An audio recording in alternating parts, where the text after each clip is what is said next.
Hey guys, welcome to Hatchets Hooch. I'm Hatchet, and we got Matt with us. What's happening, my man? Not much, brother, not much. Yeah, had a good day? Very good. It has been a good day.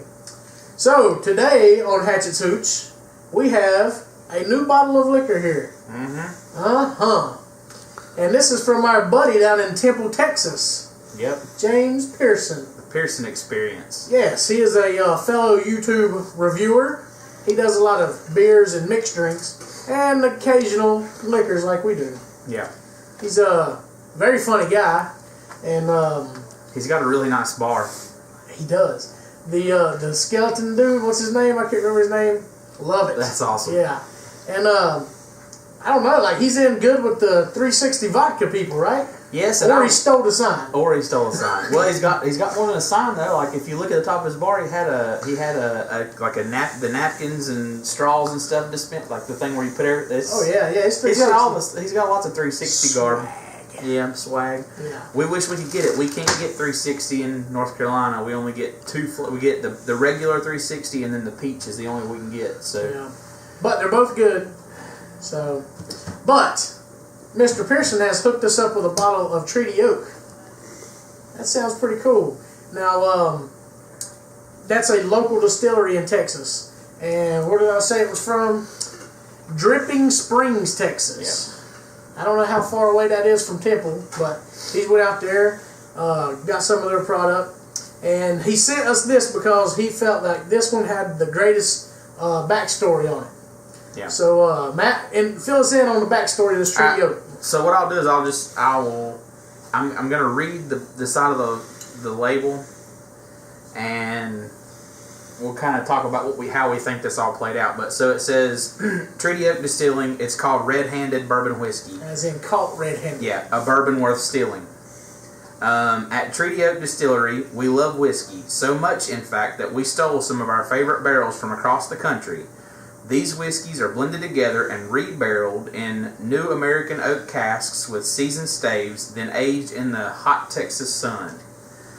So, and then if you read the other side, over here, it says that it's distilled in Tennessee, Kentucky, and Indiana. So we're pretty sure that these guys went and bought barrels that had already been aged and probably ready for production run or whatever, ready to be bottled. Barrels of what? Well, it would have had to have been, a Tennessee whiskey, a Kentucky bourbon, and from Indiana, probably a rye. Right, because they make rye there. So Tennessee, it has to be what? It's just about has to be Jack Daniels. Jack Daniels or George Dickel. Yeah, and let's hope it's Jack Daniels. Kentucky, it could have been there's so many bourbons. But, I mean, you're talking about Wild Turkey, Maker's Mark. I mean, it's got to be one of the big names you would think. Jim Beam. Evan Williams. It could have been any of them. And then as far as the rye, the Indiana distiller, probably going to be the rye. It's probably going to be from one of the big mass-produced... The ones that make like the Templeton and the ones that are selling this mass-produced rye stuff to all these different places, and they're kind of making it their own. But, right. There's a big distillery there, so that's probably... That's our theory. That's our theory. And we have done no additional research to try to determine that. We just read the bottle, and this is our take on what it probably could be. Look at here. There is, conspiracy theories and whatnot. But when we say it, it's right. There's no point to Snopes. We got this. Yeah. So, but now think about this, Matt. We was just up at South Mountain, and Don gets his grain and malts it and distills it and puts it in a barrel himself, and it turns out well. Yeah. But this is it's a whole new animal. Like I've never heard nothing like this. No. Is it even legal to do? Apparently, I guess it is, but I mean... It probably is based on the fact that they rebarrel it. So they had to buy a barrel of each and pay tax on that barrel. And now they've re-barreled it and is selling it again and had to pay tax on it again. And then when we buy it, we're paying tax on it again. The government is making out here. If that's how this all played out. How it played out. And we don't know. We're just... Whenever I first read it, I didn't read it in detail. I thought they were just getting barrels from these distilleries, putting their whiskey in it, and the barrels gave off the flavor. But that's not what it says. It's blended whiskey from those barrels. Yeah, it's not distilled in Texas. Yeah, it's not produced. It's mixed. It says produced by Treaty Oak Distilling Company. So, yeah, they're not distilling. No, they're not distilling the spirits in this. So that kind of makes me want to take some of this stuff and mix it all together, and I put it in a little barrel, like we got here. Yeah, we could. That would be awesome. We could do it. Being that it's an aged already Jack Daniels or whatever it is, and then they've put it in another brand new oak cask. Wow, there should be so much flavor in this thing. And it's got the staves in it too, so seasoned staves. So that's going to be even extra. That much more. It's kind of like would be like a double oak almost. Yeah, without calling it a double. Well, it says on the front here. What does it say? Double barreled. Double barreled. Okay, and that kind of goes along with a shotgun. So let's quit gumming, man, and try this mess out. Let's quit gumming and start gumming. Yeah. James, thank you, man. This is awesome. I like our little exchange program we've got going on. I can smell it from here. And? It smells good. It's got a very nice color to it. Which, what else would you expect from, 3 different highly named... Oh, wow. Look at that color. Yeah, man, that's a good dark color. That's something else. It looks so good in these glasses, don't it? It really does. Now this is, what did I say? 42%, 84 proof. 84 proof. Yeah. Woo! It smells a little hot. It does got some hot smell to it, but there's a lot of sweet to that. Sweet comes through. A lot of sweet to that. So I wonder. See, the fun thing would be to find out what their percentages were. Sure. From which place that they, from each of the manufacturers, like how much of it's bourbon, how much of it is the Tennessee whiskey. It could be 2 Tennessees, 2 Kentuckys, and 1 Indiana barrel. Yeah. And you don't know. So, but the percentages, because that's got a lot of bourbon.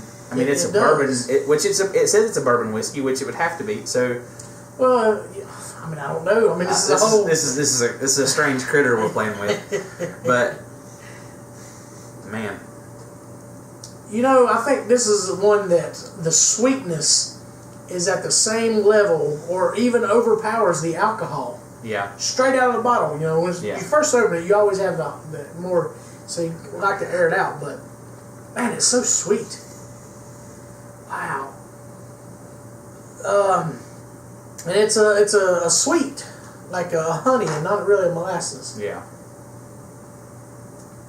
I can smell caramel. Yeah. And you can definitely get that the oak is very prevalent. Oh yeah. Very prevalent. Definitely.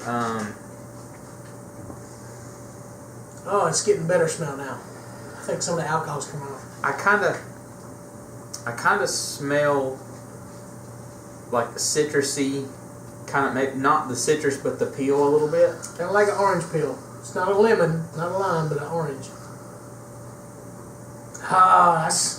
Yeah. Let's see what happens.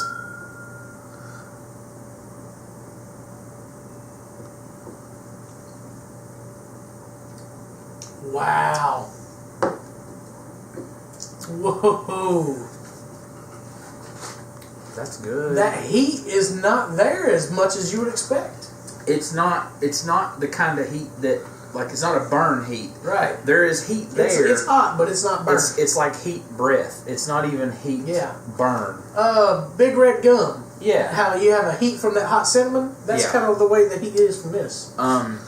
Flavors, I did kind of taste some, like a bitter orange peel type flavor. Yeah. It's got a bitter to it. It's not as sweet as it smelled. No, nowhere near as sweet as it smells. The oak was extremely prevalent. It tasted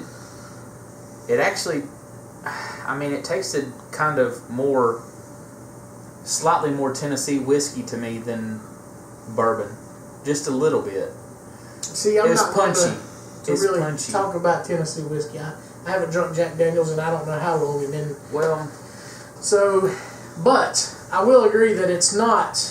It's not like a It's bourbon. not a bourbon. It's not a bourbon. It's not like a bourbon we've had. Sure. It is called a bourbon, so it's got to be at least what 60. It is 60%. Well, it's 51% for a 51%. bourbon mash, but this is a bourbon whiskey.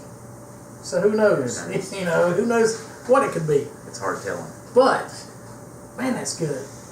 It has a good flavor. It really does, and I bet it's going to be even better once it's iced. Once the ice, I expect the alcohol, hot breath to go away. I mean, it's not hot at all. It's just you can taste some of the alcohol, but I bet that alcohol taste will go away and more flavors will come out. I'm sure. I got ice over here. All right, ice us up. Man. There you go. I got this one. Yeah, I'll give you one more. I guess I need some tongs. Ooh, there we go. With the little spikes on the end. This is something way different. That's great. It definitely is. You know, and that's what we were talking about earlier today. We were at South Mountain. And all these local distilleries are making so many different products. It's not like the big boys. It's not Jim Beam. It's not Jack Daniels making the same thing over and over. They're putting their own little twist on this. And it's great. I mean, we're living in a great time for distilleries. You know, they're popping up everywhere. Everybody's putting their own take on it. Ooh, now I smelled that before. I don't know what I have too, but I can't place it. That's rye.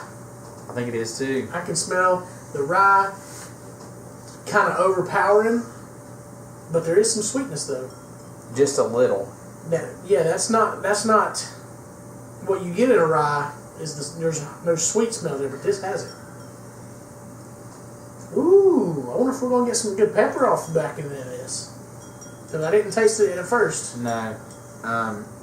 The sweetness is toned way, way, way back. Yeah. You still smell the oak prevalent, but it does smell a lot like rye now. Yeah. That didn't before. You couldn't discern it. Right. Before. It just all blended in there. There wasn't no rye distinction, but now it really comes out. Oh, let's try it.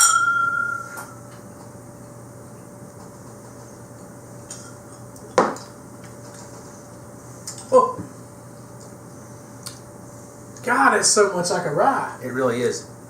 But then on the back there, it comes in a little bit with some bourbon. A little bit, and then bitter. I got a really bitter, kind of a bitter finish. I think I'm tasting it now. A little bit bitter finish. Yeah.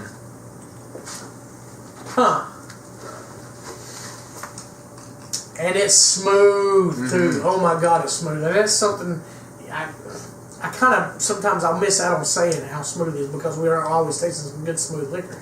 But man, it's like drinking water. Which is a characteristic of a rye. You know, ryes have no flavor; it goes down straight. But then you get pepper on the back. I didn't really get a pepper. I didn't get the I didn't get a pepper, but I also you need to taste yours again because I got a fruity front. Yeah. The second taste, I got a fruit to the front, almost. Yeah.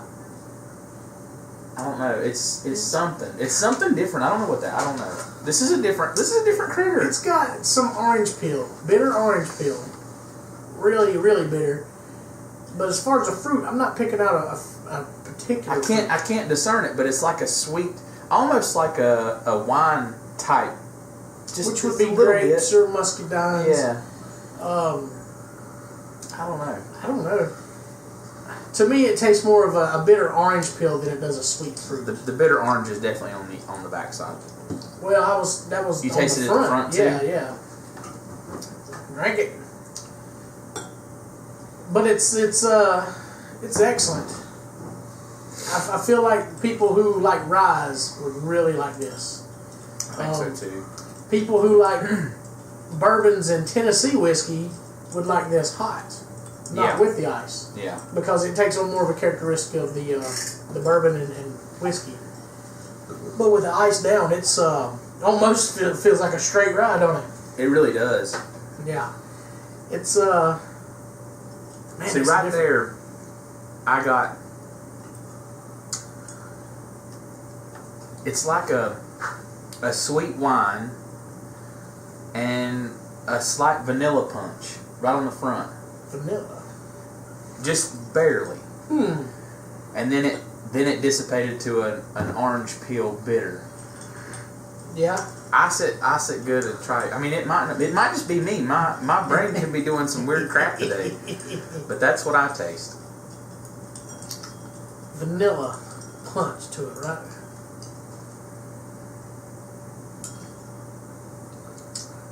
Oh yeah, there's some vanilla.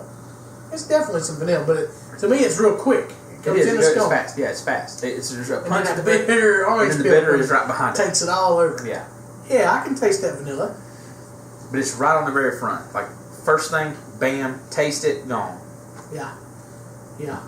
So, with characteristics of all three of these, and we're assuming that it's rye Yeah. out of Indiana, I don't think there's no denying it after we ice it down, and then that's It what tastes a lot. That's a rye. Yeah. That tastes like a rye.